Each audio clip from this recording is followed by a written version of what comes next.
Ya Musa, terima kasih Anda masih bersama kami dalam Bincang Medika dan kami tetap menunggu teleponnya di 3569777 atau 3566975. Baik, kita lanjutkan lagi ya dok ya.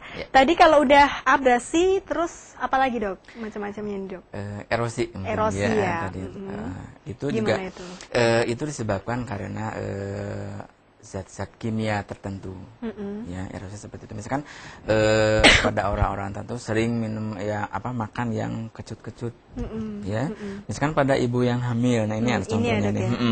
Karena dia pada ibu yang hamil ada istilahnya morning sick, ya. Jadi mual-mual pada pagi hari, pada bangun tidur karena dia belum makan, sehingga cairan asam yang dari lambung sering keluar. Apalagi kan cairan asam dari lambung itu kan keras. Ya, dengan kejadian yang berulang hampir tiap hari, itu bisa menyebabkan keausan pada permukaan email gigi.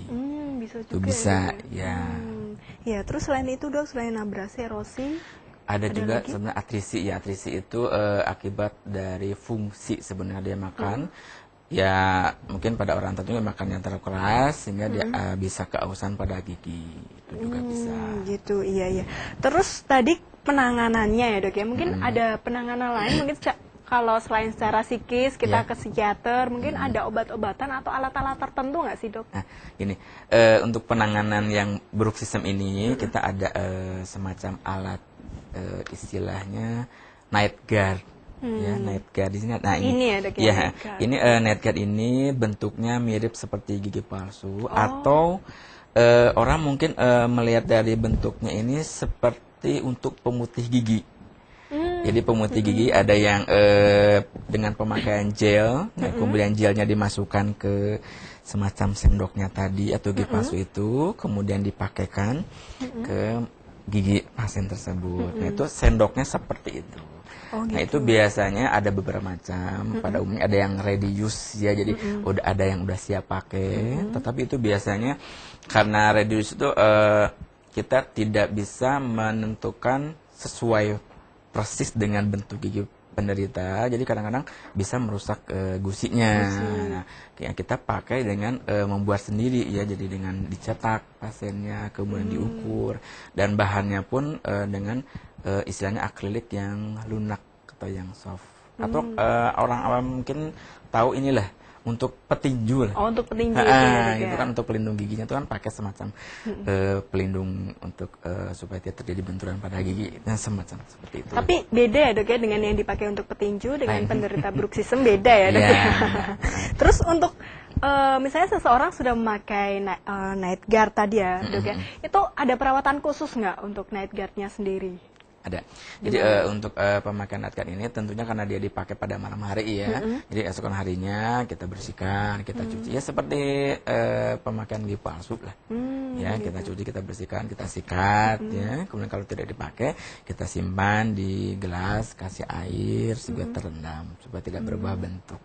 Tapi ada kadaluarsanya nggak dok kalau memakai night guard ini? Mungkin ada hanya untuk 3 bulan atau pemakaian 6 bulan atau seperti, ada nggak sih dok? Gini, karena night guard ini dipakai untuk bruxism tadi, orang mencenderung kerot-kerot gigi, bisa aja si alat tersebut aus juga gitu loh. Nah, pada gigi aja yang sekeras email, sekeras tulang istilahnya itu bisa aus, apalagi pada alat gitu ya. Jadi ya mungkin ya pada kalau misalkan si penyebab stres atau penyebab bruxism itu tidak disembuhkan atau tidak dihilangkan, ya alat-alat itu tersebut ya bisa aus juga gitu, bisa bolong-bolong, ya. Jadi ya perlu dibikin ulang. Cuma mengenai waktunya berapa bulan atau tahunnya saya tidak bisa menentukan, tergantung keparahan dari bruxism tersebut, iya. Gitu. Terus nih dok, misalnya apa ini yang harus dihindari ketika kita memakai bruxism, kita menderita bruxism, mungkin ada makanan-makanan khusus yang harus dihindarin atau mungkin minuman khusus seperti kopi atau yang makanan keras-keras, ada nggak dok yang harus dihindari seperti itu? Ini makanan atau minuman yang harus dihindari karena ini keausan gigi, ya, paling kita hindari yang asam, ya, yang kecut-kecut, ya, supaya tidak linu. Kemudian juga karena efek mengunyah jadi tidak efektif, ya karena kan tadi permukaan gigi menjadi datar sehingga efek pengunyah tidak efektif, ya kita hindari makanan yang keras-keras, ya kacang-kacangan kayak gitu, karena kan jadi pengunyahan tidak sempurna akhirnya, jadi makanan kan tidak hancur dengan bagus ya, jadi kita hindari makanan yang keras-keras. Gitu. Ya. Tapi ketika kita menderita bruxism ya dok ya, kita pergi ke dokter. Apakah dokter juga memberikan obat-obatan selain mungkin night guard itu tadi?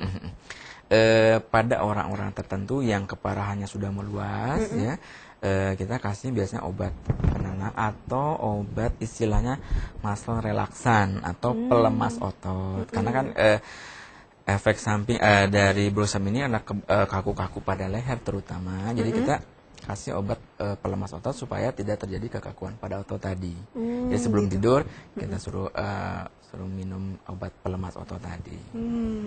Ya. Terus biasanya efek sampingnya nih dok, tadi selain gigi yang rusak seperti itu, ada lagi nggak di daerah mulut gigi, ya? gitu, di rongga? Biasanya selain pada gigi ya, paling pada sekitar permukaan pipi, pipi sih, tapi bagian dalam. Kenapa itu dok? Karena dia terlalu keras mengkerot-kerotan gigi tadi, sehingga timbul teraan ya, teraan pada pipi bagian dalam tadi mbak. Jadi istilahnya mukosa ya, mukosa pipi, jadi bagian dalam itu ada teraan dari gigi tadi.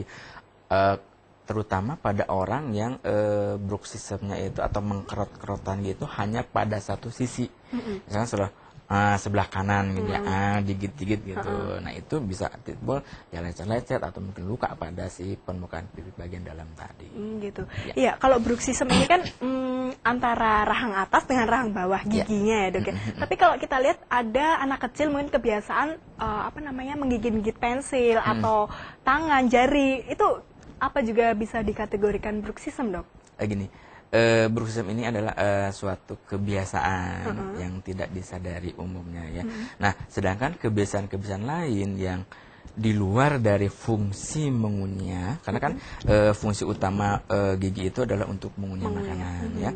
Nah, istilahnya ada istilah lain dari fungsi tersebut, yaitu istilahnya parafungsi, yaitu tadi menggigit-gigit pensil atau menggigit-gigit kuku ya, itu juga suatu kebiasaan ya, tapi maksudnya dia di luar kebiasaan normal tadi ya. Jadi ya bukan bruxism, bukan iya. Tapi itu bisa menyebabkan kaosan gigi juga dok? Bisa ya dok? Iya bisa, terutama kalau misalkan hanya pada gigi-gigi tertentu, misalkan untuk menggigit-gigit kuku sebelah depan aja, nah misalnya pada gigi depan tuh timbul aus di situ. Atau mungkin pada orang tua yang suka misal perokok pakai cerutu, sampai ke pipa alat khusus ya, pipa ya, cangklong istilahnya ya. Cangklong. Nah itu kalau diselipkannya cuma di gigi itu tok, nah itu kadang-kadang timbul dekok di gigi situ, aus di situ, bisa seperti itu. Ya. Itu termasuk jenis yang mana tadi dok? Kaosan gigi istilahnya. Kaosan gigi ya, ya bukan yang abrasi, erosi maupun itu tadi bukan ya dok? Itu ya parafungsi tadi